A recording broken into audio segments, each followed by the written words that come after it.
Kenapa kampung baru Cina dijadikan produk pelancongan, kenapa bukan kampung Melayu? Perkara ni nampak kecil tapi ia menyentuh soal identiti, warisan dan maruah bangsa.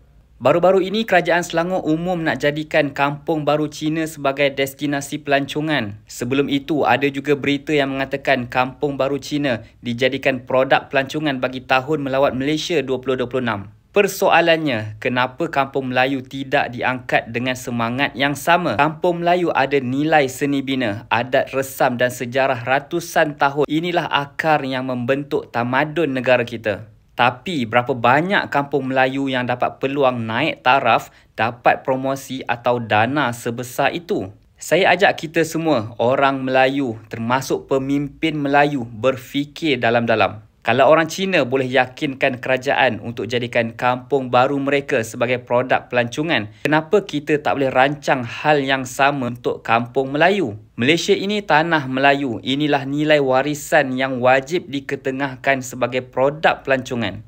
Dan saya Muhammad Firdaus Salihuddin, pengamal media di TV Pertiwi. Saya buat video dan ajak anda buat video sambil kita fikirkan nasib bangsa Melayu dan warisan kita di tanah air sendiri.